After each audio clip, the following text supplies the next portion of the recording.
Hello and welcome everybody. This is the first video of my Calculus 1 series. Today we will be talking about what specifically is a limit. Now, some of you who might be watching this video after a calculus class on limits might be asking yourself this question, or you might just be curious about what is a limit. So, our limit notation I've written down here consists of the limit, LIM, we use the shortened form, as x approaches a, where a is some value of x, of f of x. And now we remember from our past classes before Calculus 1 that f of x is a function of x, so x can only equal 1 or 0 values at the point A. So to visually explain this, I'll draw a little function here. So you could call this a cubic function, maybe. And you can see this is definitely a function because it passes the vertical line test. And let's just call this point right here, we'll call that A. And so at our point A, we can see that if we just plugged A into our f of x, we would get f of A. So this would be f of A right here. F of A. And we can see easily that if we had an equation for this line, it'd be pretty easy to find what f of A is.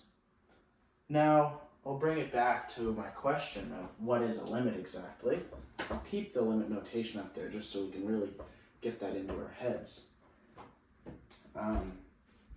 Is a limit, we can use a limit to sort of evaluate a function at a point that it might not exactly exist.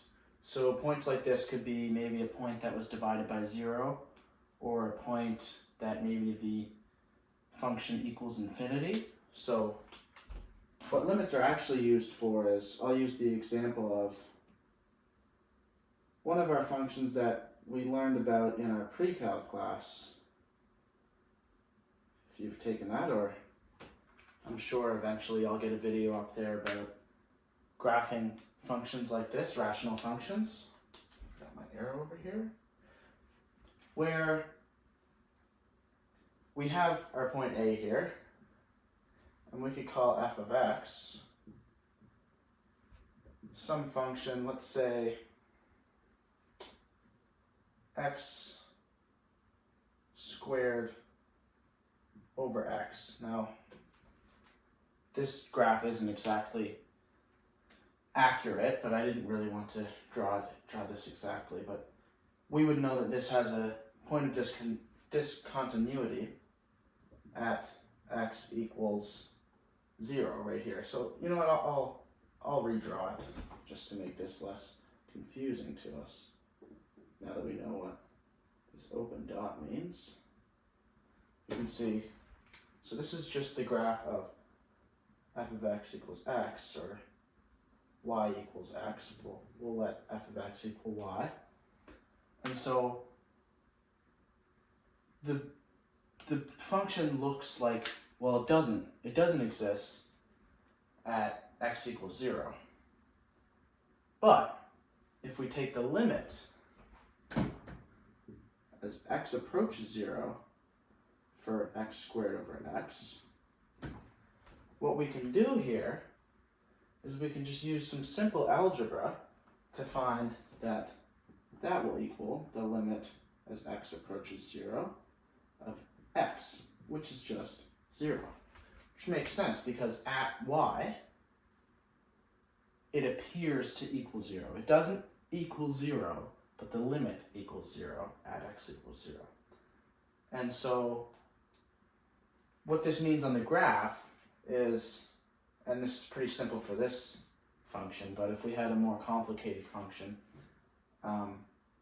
we can see that as the line comes down from the right, it goes towards 0, 0, the point 0, 0 that we have defined here by limit as x approaches 0 equals 0. And as you come up from the left, the same thing happens. And so what that means is, and I'm going to introduce another limit notation here, is the limit as x approaches 0 from the positive of f of x, and we use this almost a exponent with just a plus or a minus sign. So that represents that on the positive side of x equals 0, the limit approaches 0. But we're going to write this as it also equals the limit as x approaches 0 from the negative, which is just the opposite side over here, of f of x, of course. And that equals, if these two are equal to each other, the left and the right limit, that's going to be your limit, this regular limit that equals 0, of course. And so that brings us to another definition of the limit, is this general limit here with no plus or minus, no sign, no side to the limit. Both of these have to be equal and exist for this one to exist. So, that's what a limit is. In the next video, we'll be talking about different ways we can evaluate limits, and we'll also talk about it later in our next section of Calculus 1. And we'll talk about it a lot, actually, because calculus is actually built on limits, because a lot of things we have to bring things down to 0 or bring things up to infinity. And so for that reason, we really need to understand this. I hope this video really helped you with that.